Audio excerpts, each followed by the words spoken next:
Na Ghana for pa enepa na sasem we ahyeme. All right, ebusuya akwaba biom fan bra Ghana Nsem TV eso. Ebusuya yengongo hwe video bi abrante bi aka asem bi dia fana na do dankwa Akufo-Addo. Ene John Dramani Mahama. Ishisa video ni wi erusia. Ibede hu komo. Na Ghana for pa enepa na sasem we ahyeme.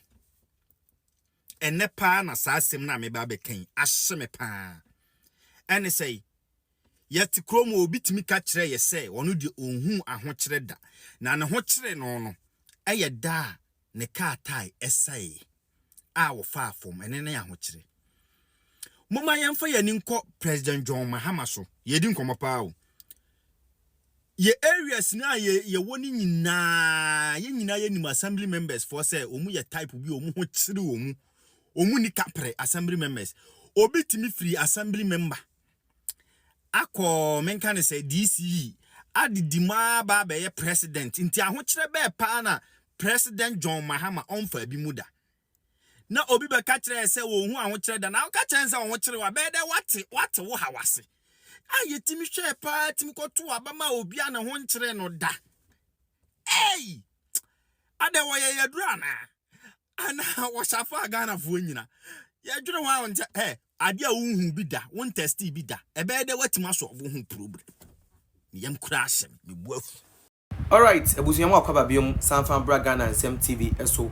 Onim se ne ye no oba na kire se ebusuya wa like na wa share na onua bi so ensa etimi aka bi na wa subscribe e de ama Ghana Nsem TV e de ama yen ebusuya se wo hwe video ye hwe ya yenua ba ma yi pese o kire se adenti na Ghana fokoto abama na do dankwa Akufo-Addo a o say eda ohun hia yeda okosuku ane ka tai den eseye sada na pe eda ohun hia na saa nipa ne be de na ohia wa wate wase yenua ba man esan so kan say na do dankwa Akufo-Addo after say oyesikani no oni history bia biom so de be president na mom no John Dramani Mahama de Obey assemblyman, DC, MP, minister, vice president, son of Babe president.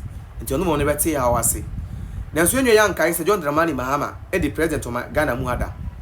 Now, about the president, you know, some got Ghana for how I say, Ghana for over 1 million. I got to a bench and I'm not sitting president of the Republic of Ghana. Now, so Busuya answer about the KTN.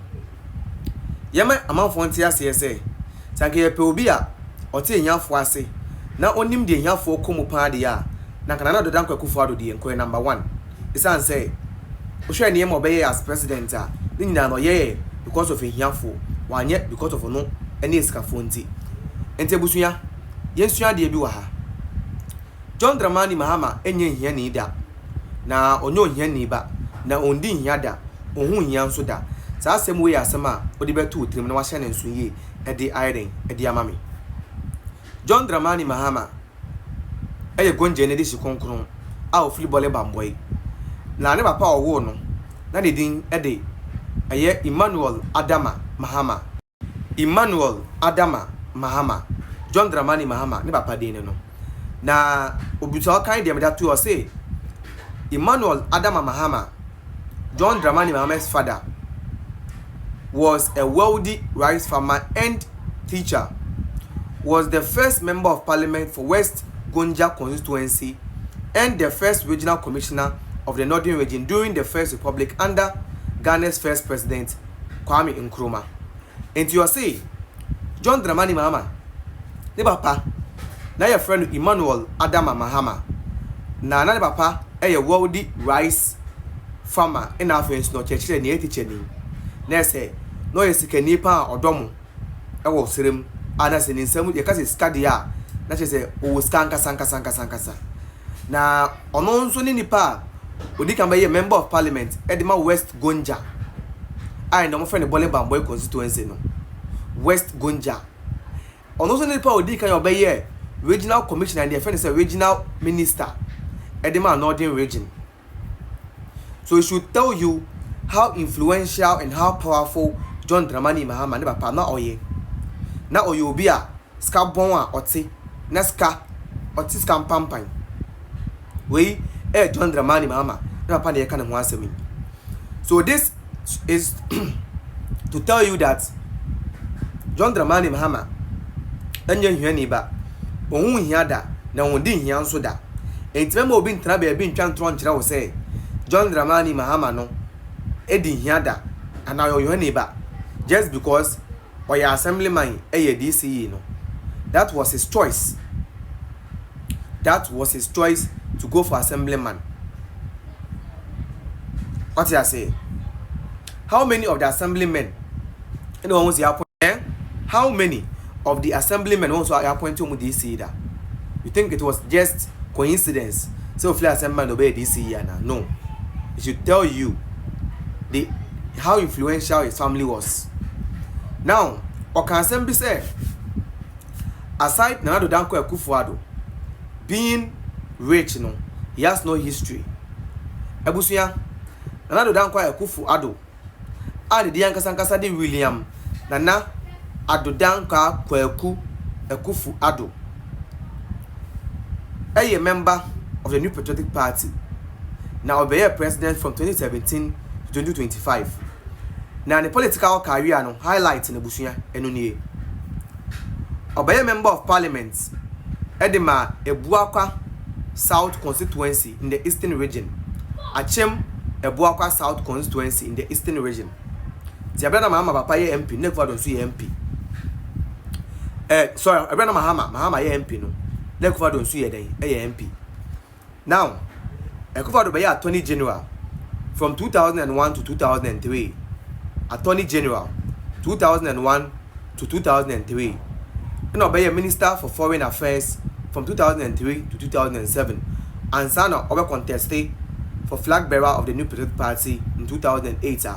Obe call Obe Stane MPP demo in the 2008 general elections. Abani board drum ko run off at time was the winning Obe president. 2012 Ode Mahama call ya or the call quarter. Or Chimsa Mahama Rihanna acquire 5-4 after judges making decision. 2016, Ghana fought to Abatia sitting president John Dramani Mahama over 1.2 million votes in the issue of Ghana Navy City as a sitting president. Now for first time, they are two Abetinama opposition government take a by the friend in them. And son of John Nana Danko Akufo-Addo, a Ghana man penny. And until Nana no, Ayobia or history na or history and Casa. Opa Moa. Omulidi ya mende human rights. Who's another human rights lawyer? Or a human rights lawyer? Yes. Na opa omulidi ya mende kabima min kebi. Eni ne mane bebre abetimi aba mind the ultimate kasa mtimi kasa na. Na no Danko Akufo-Addo mo e ka omo champion sa na ema no ehun. Na o say na e ba na akoto aba ma na Danko Akufo-Addo. Na obi ohun ohia dade oba de ate hiafo ase. Hona me hu se guy na adwen wo fom. Obi ono aba nipa almost 4 million to 5 million. Enya free education e won faso. Omo munya do e so faso pan so do ne ye. Ewisinya ni ejanka emobunonfo emma. Obi ono aso no beba na guy na ambulance e wo nyina ye 40 o 30. Enne ye over 300 plus ambulance and another Danko Akufo-Addo toy. Obi aso no baba na so teve organ nyina ye 5 satan obe kai se blaster e baba no makobo match am ko e training ade so mo free so baba baba match okuma se so mfikuma to be se ko Accra ko pram ko e training ene Akufo-Addo see over 150 plus astroturf across the country. Obi oba ya ode enisode hu si ni hu so a o see 40 hospitals a we bibia ya aduma side at the 111 hospital no so 111 hospitals.